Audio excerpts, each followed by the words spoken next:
So I want to say thank you for watching today. I'm so excited to bring Good Grass Farms here in Willis, Texas to you. What we're going to be looking at today is their farm store. If you see anything that you like in there and you want to find some more information, they can be found at Good Grass Farms, LLC.com. We'll have a link in the description.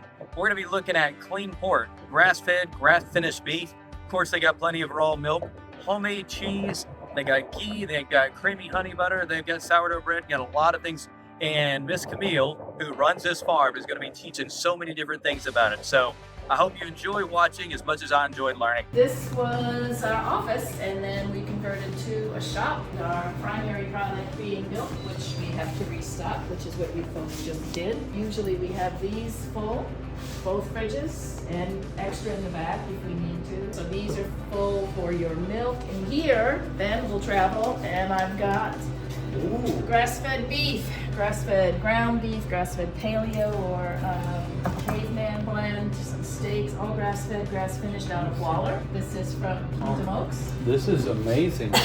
Here, this is Look pork. at the marbling on some of that I know. too. That For looks grass-fed, isn't that nice? incredible. And so in grass-fed is because of the health aspect of it, right? People, yeah, instead of graining and doing that, and again, we have a lot of customer base that does not want any GMO, any corn, any soy included in their product anywhere. So this is all grass. That's awesome. Alfalfa. I'm sure she's doing alfalfa and hay, but no grain for that. And this is Kingdom Oaks in Waller, right here in Montgomery, and she's the one that does clean pork. So this is also pork that's raised on pasture, not confined, and it's no corn, no GMO. This is Gather House Provisions, and it's referred to as clean pork. This is here. This is what they do. Shout out there. We bring in creamed honey from Old Security Farm. They cream the honey, flavor it. It's really a popular seller, and the cinnamon flavor is the one that we had such a great review from the child. Well, and I think kids are awesome. You know, the one joke is that, two things that don't lie are kids and drunk people. Yeah. It's kids are honest critics. She and did a great job. Yeah, so they tell the truth on it. She did a great job. So in here, again, this is my fridge for other product. We make our cheese. So this is aged raw milk cheese. This is a young cheddar style. This is a queso not diablo because I didn't make it hot. It just has a little bit of the red pepper flakes in it. So those are here. I do buy in butter from Lucky Layla. I did make butter, but it is such a task. It is such a task. Here's what I found on butter is it goes through so much milk. Yeah. And there's so many other things that I want to make with milk that I found that trying to just make butter at the house for us, we were like, look, we'll buy our butter. But, and I was curious, now granted, butter fats are different,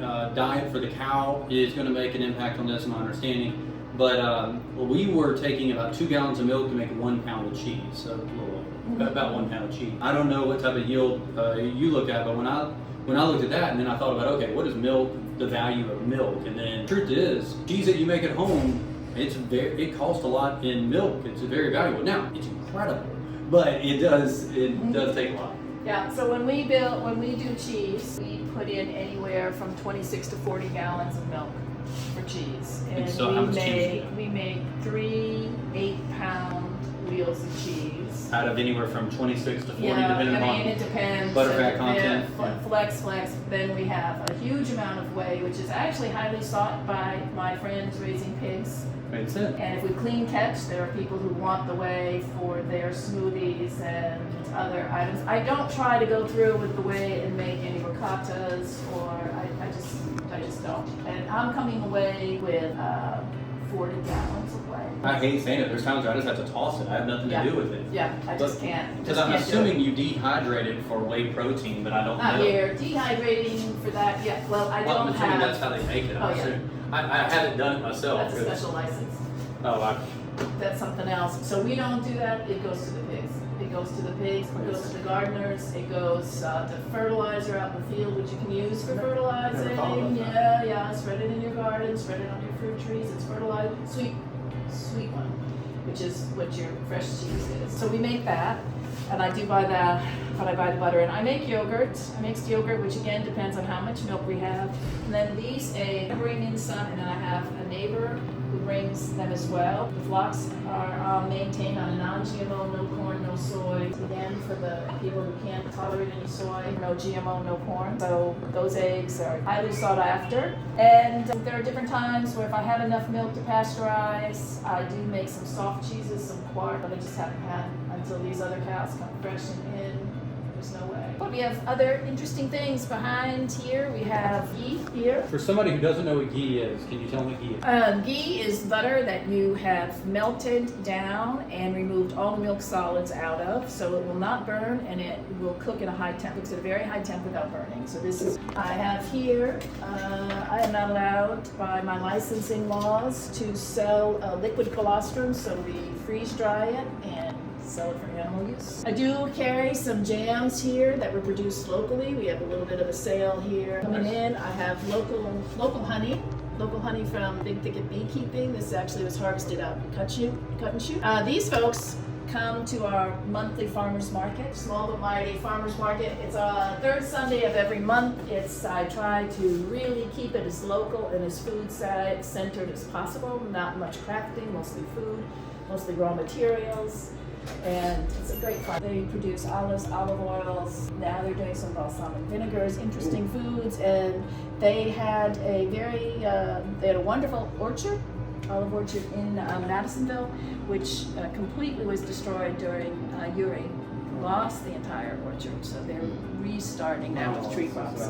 I just started this Grace here makes a black garlic, fermented black garlic. If you're familiar with this is a fermented black garlic sauce. We have that here. Very popular, black garlic itself. I have a young woman providing sourdough. That looks amazing. Just to be quite real. That looks like if. Yeah, that's mine. It's going home with me, and so she'll have to restock for So tomorrow. you call dibs. I call dibs. Yeah. So I'll give you a great. slice. I'll give you a slice. So that's what we have in here. And these specialty items, it just is whatever kind of suits me or I think our customer base would like, I try to bring in. So, okay, you talked about a lot of cool things here. Yeah. Somebody says, I want to buy. What is your website?